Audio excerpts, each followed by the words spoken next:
आपको सराहनीय लघु कथा, बेहतरीन लघु कथा, आपको बहुत शुभकामनाएं। और मैंने आपकी काफी लघु कथाएं पढ़ी भी हैं। किताब ली क्या सर? नहीं, किताब नहीं, लेकिन ये मंच पे आपकी सिद्धेश्वर जी के मंच पर इनके माध्यम से मैंने आपकी रचनाओं का कई बार पढ़ा है मैंने। जाना माना नाम है ये नीता रश्मि। अनीता रश्मि जी तो कई बार आके मंच पर पढ़ी है लघु कथा, कई बार। वास्तव में बहुत सुंदर लघु कथा, सार्थक लघु कथा और एक मुकम्मल पूरी तरह से पूरी लघु कथा। बहुत बहुत आपको साधुवाद। और अब मैं आज की संयोजिका, और तो हमारे बीच में शायद कोई, भारती जी आप क्या सुनाएंगी? भारती पायल जी भी मौजूद हैं। गोविंद भारद्वाज जी भी तो लोक कथा सुनाएंगे, बहुत अच्छे लोक कथाकार हैं। वो तो सुनाएंगे। अभी हमारी संयोजिका, इस कार्यक्रम की संयोजिका अपर्णा गुप्ता, उससे मैं निवेदन करती हूँ कि वो अपनी लघु कथा का वाचन करें।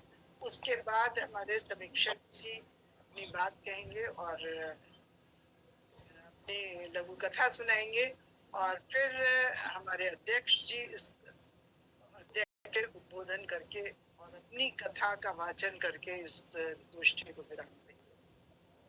फिर संजीव आहूजा जी हमारे आज के आभार व्यक्त करेंगे हमारे सब सहयोगियों का, अध्यक्ष जी और समीक्षक जी का। तो मैं अपर्णा गुप्ता को आमंत्रित करती हूँ कि वो अपनी कथा का वाचन करें। बहुत बहुत धन्यवाद मंजू जी, बहुत बहुत स्वागत है आप सभी का। आज मैं स्वागत वक्तव्य नहीं पढ़ पाई क्योंकि मेरी करेक्शन नहीं हो पाया था, इसलिए मैं आचार्य जी को प्रणाम करती हूँ। उनको मैं देख भी नहीं पाई थी। बहुत बहुत प्रणाम आपके चरणों में, और गोविंद जी को और बाकी सभी लघु कथाकारों को बहुत बहुत स्वागत करती हूँ और अपनी लघु कथा पढ़ती हूँ। जब देखो काम ही काम, बहुत हो गया। मेरी लघु कथा का शीर्षक है नारी मुक्ति। वैसे मुझे मुक्ति गान मिला था हम लोगों को, तो उसी के अंतर्गत ये लिखी गई है, लेकिन मेरा जो शीर्षक है वो नारी मुक्ति। जब देखो काम ही काम, बहुत हो गया। आज मैं कुछ नहीं करने वाली। व्हाट्सएप पर भी चल ही रहा है, आजकल की औरतों के लिए रविवार नहीं आता।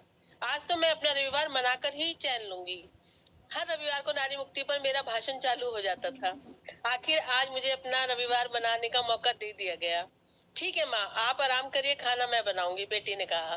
बेटा बोला, हाँ मम्मी, मैं भी पापा के साथ मिलकर नाश्ता बनाऊंगा। संगीता खुशी से फूलकर कुप्पा हो गई थी। जाकर बालकनी में अखबार लेकर बैठ गई। वाह क्या बात है, आज वो भी उस गुनगुनी धूप का भरपूर आनंद लेगी जिस पर सुबह 7 बजे से 10 बजे तक केवल साहब का ही हक था। आधे घंटे तक कोई हलचल न दिखी तो बेटी को आवाज दी, बस मम्मा ब्रेकफास्ट तैयार है।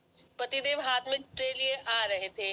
सैंडविच और चाय का आनंद लिया गया। दोनों बच्चे पतिदेव काम में लग गए तो टीवी चला लिया, मगर थोड़ी देर बाद देखने के बाद उबने लगी तो सोचा कमरे का सामान ही सिंगवा लें। हाथ से चादर तय करने को उठाई कि प्यारे पतिदेव ने हाथ से ले ली और बोले, आज कुछ नहीं, सिर्फ आराम। दोपहर का खाना बड़ी मेहनत से बनाया गया था, मन खुश हो गया था। शाम होते होते बच्चे और पति जी थक के चूर हो गए थे। संगीता ने कहा, चलो अब शाम को खाना मैं बना लूंगी। नहीं, शाम का खाना बाजार से मंगा लेते हैं, पतिदेव फरमाए। मना करने पर भी खाना बाजार से आया। खैर रात होते होते दोनों बच्चे खाना खाकर सोने चले गए। पतिदेव बहुत थके लग रहे थे। आप आराम करिए, ताले मैं लगा लूंगी। पर आज तो तुम छुट्टी पर हो।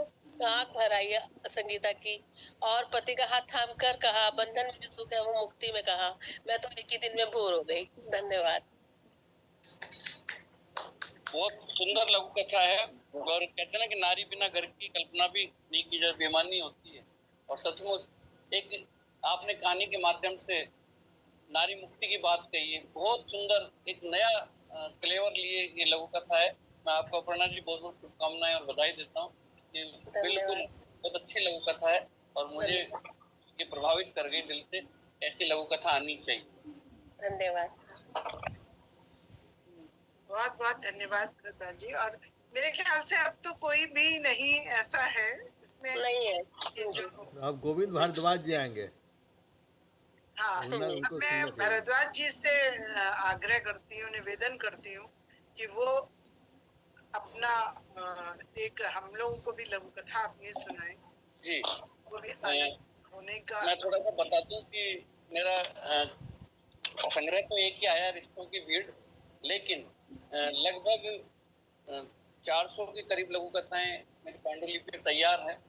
और वाह भाई, जल्दी ही एक लघु कथा संग्रह तैयार होकर आएगा। भी गजल संग्रह आया नया लघु कथा के लिए। अब मैं प्रयास कर रहा हूँ, क्योंकि व्यस्तता होने के कारण सिद्धेश्वर जी जानते हैं कि मेरी व्यस्तता इतनी होती है कि मैं कार्यक्रम में आज आया हूँ तो इसके लिए मैंने 2 कार्यक्रम अपने छोड़े हैं, है ना। क्योंकि मैं लखनऊ वालों से मिलना चाहता था, सिद्धेश्वर जी से मिलना चाहता था, आचार्य जी से मिलना चाहता था। एक आचार्य जी का प्राचार्य से संपर्क होगा, ये सबसे अच्छा मेरे लिए है। आपका आना हम लोग के लिए बड़ा सुखद होता है। हाँ हम जी, इंतजार करते मैं हैं। लघु कथा मेरी देखिएगा, एक लघु कथा अपनी पुरानी में से, ये रिश्तों की भीड़ में से मैं आपको सुना रहा हूँ कि श्रीमान जी आप शीर्षक है ईमानदारी। श्रीमान जी आप लड़की पसंद करने के बाद भी रिश्ता पक्का करने के लिए नहीं आए और ना ही फोन किया, क्या बात हो गई ऐसी? फोन पर लड़की के पिता ने कहा। वहां से जवाब मिला, देखिए साहब सब कुछ ठीक ठाक है, बस एक ही कमी नजर आई आप। ऐसी कमी?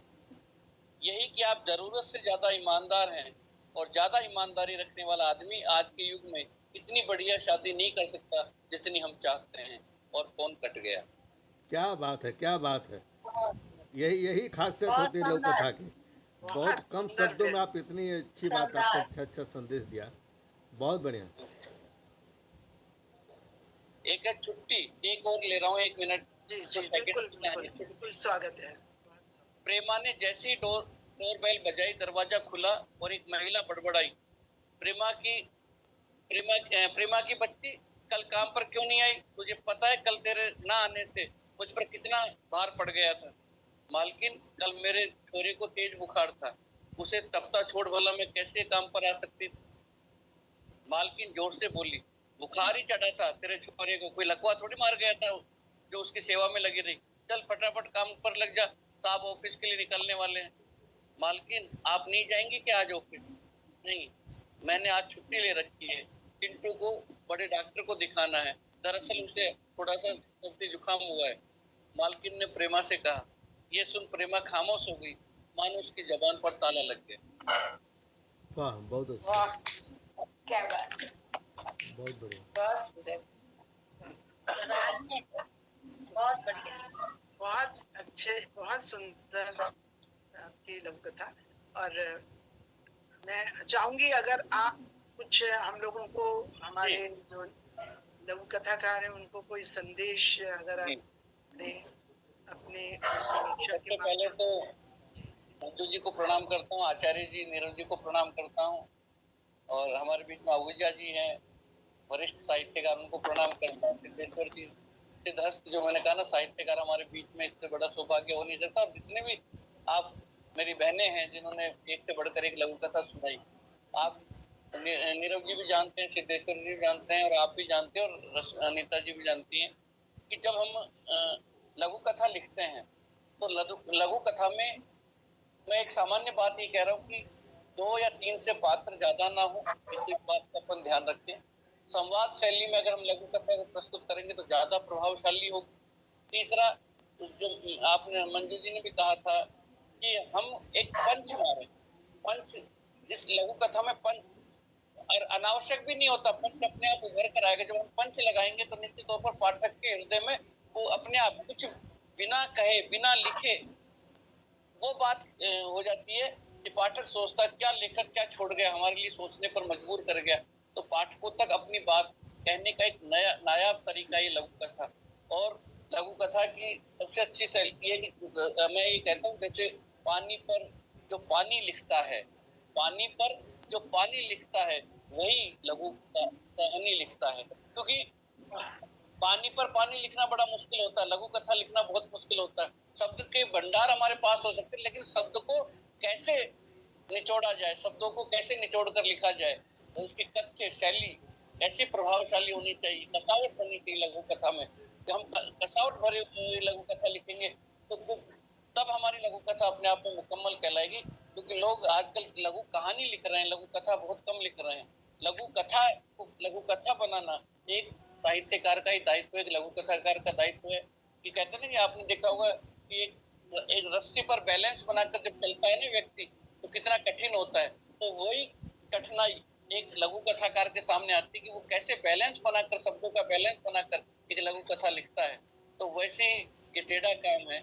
और लघु कथा अगर अपने सही पाठक तक सही संदेश लिए पहुंच जाती है तो निश्चित तौर पर हम ये तो आप एक तो अपने पात्रों की संख्या, संवादों का ध्यान रखें, संवाद अच्छे बने, मारक क्षमता होनी चाहिए लघु कथा में। और लघु कथा कई बार विवाद होता है कितने शब्दों की होनी चाहिए, कोई नहीं। आप ये मान के चलिए कि लघु कथा आपकी बात पहले लिखिए, लघु कथा को पहले लिखिए, फिर उसके बाद आप उसको अतिरिक्त जो भार लग रहा है, जैसे मैंने कहा ना, भूमिका की जरूरत नहीं होती है। भूमिका की या हमें समझाने की कि जैसे पंखा चल रहा था, हवा चल रही थी, ये देख रहा था, वो ऐसी कोई जरूरत ही नहीं है। अपन सीधे संवाद से भी लघु कथा को प्रारंभ कर सकते हैं।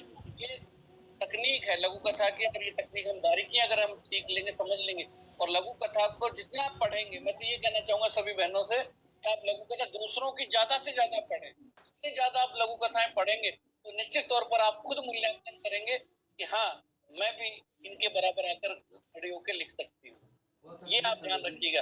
आप ये मत सोचिएगा मैं लिखती हूँ, मैं दूसरों को नहीं पढ़ूं। हम लिखते रहे, दूसरों को नहीं पढ़े। जब तक आप दूसरों को नहीं पढ़ेंगे, दूसरों की लघु कथाओं को पर विचार नहीं करेंगे, क्योंकि लघु कथा आती कहाँ से? लघु कथा अपने वातावरण में चारों तरफ अपने इर्द गिर्द घूमती है, बस उसको ढूंढना है। और लघु कथा क्या होता है कि जैसे महाभारत है, रामायण है, पुराने मैडम ने कहा था कि प्रेरक प्रसंग वगैरह क्या, उसके जीवन का एक अंश है। लघु कथा भी अपने वातावरण में जो घटनाएं हो रही है उसका एक अंश है, उस अंश को प्रस्तुत करना होता है। तो ठीक है ना, तो वो अंश जो होता है ना, वो अंश इतना प्रभावी होना चाहिए कि पाठक को लगे कि हाँ, इतने कम शब्दों में बहुत बड़ी बात कह दी। यही लघु कथा की असलियत है। बाकी आप सब समझदार हैं, आचार्य जी बहुत अच्छी तरह, मैं ज्यादा नहीं बोलूंगा। हाँ, मैं लिखता हूँ, मैं भी क्या है लिखता रहता हूँ निरंतर। और आप लगभग मेरी एक सप्ताह में कहीं ना कहीं प्रकाशित होती है, मैं आपके सम्मुख इस ग्रुप में छोड़ूंगा भी, और आप देखिएगा इसमें मेरी लघु कथाओं में है तो आप बताइएगा, सुझाव दीजिएगा, क्योंकि हम सीखते हैं, निरंतर सीखते हैं, और सीखना भी एक कला है। और आप सभी कलाकार हैं, साहित्यकार हैं, कलम के धनी हैं। और निश्चित तौर पर फिर मैं आपको कहूंगा कि आप ये जो मैडम कर रही है ना लघु कथा, सिद्धेश्वर जी जो काम कर रहे हैं, इतना बड़ा काम कर रहे हैं, मंजू मैडम काम कर रही है, ये इसीलिए कर रही है, अपने नाम के लिए नहीं कर रही है, इसलिए कर रहे हैं कि हमारे देश में जो लिख रहे हैं वो और अच्छा लिख सके, उभर कर सामने आ सके। अगर हम अपनी आलोचना सुनना पसंद नहीं करेंगे ना, कभी भी अच्छे साहित्यकार नहीं बनेंगे। अच्छा साहित्यकार तभी बनेगा वो अपनी लघु कथा का मूल्यांकन करवाए, अपनी आलोचना सुनने का हिम्मत रखे। और निश्चित तौर पर जितनी वो आलोचना कहेगा, वो होने को जितना तपाया जाता है ना, उतना ही निखर कर आता है। तो हम ये जो कह ना कि विश्लेषण वगैरह, ये विवेचना जो हमसे करवाई जा रही है, ये केवल आप लोगों को निखारने के लिए है। मैं ये नहीं कह रहा हूँ मैं सोना हूँ, मुझे भी जरूरत है निखरने की, लेकिन आप जैसों से सीखता हूँ भी, क्या पता आपसे क्या सीखने को मुझे मिल जाए। तो मैं आप ढूंढता हूँ तो इन्होंने कितनी अच्छी बात इस लघु कथा के माध्यम से की जो मैंने आज तक नहीं की। तो हम लोग सब सीख रहे हैं, सतत प्रयास है, सतत निरंतर है। मैं आपका आभार प्रकट करता हूँ कि आपने मुझे इस योग्य समझा कि मैं किसी की लघु कथा की समीक्षा कर सकूं, अपने विचार रख सकूं, क्योंकि मैं इतना बड़ा साहित्यकार नहीं हूँ। हाँ, आपके साथ लिखने का जरूर प्रयास करता हूँ। बहुत बढ़िया आपने कहा, बहुत बढ़िया। भरद्वाज जी, आपने लघु कथा के बारे में पूरी ऐसी दृष्टि दी है जिससे बहुत कुछ सीखा जा सकता है।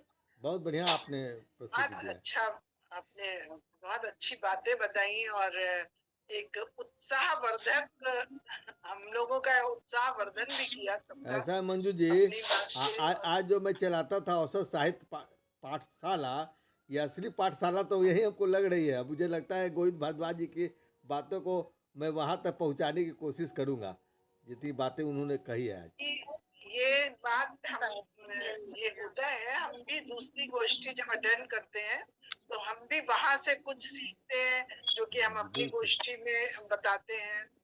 तो ये आप जितने, जैसे कि भरद्वाज जी ने कहा, आप दूसरे की लघु कथा पढ़िए, तभी आपको दूसरे की लघु कथा। और मेरा विचार है कि अगर आप हम लोग सब एक तरह से समीक्षक बन के एक दूसरे की लघु कथा पढ़े तो हम और ज्यादा सीख सकते बिल्कुल बिल्कुल क्योंकि बिल्कुल। दूसरे की गलतियां हम एक ये प्राकृतिक हम लोग का स्वभाव है किसी को कि नीचा दूसरे दिखाने की की गलती जरूरत जल्दी पकड़ लेता है।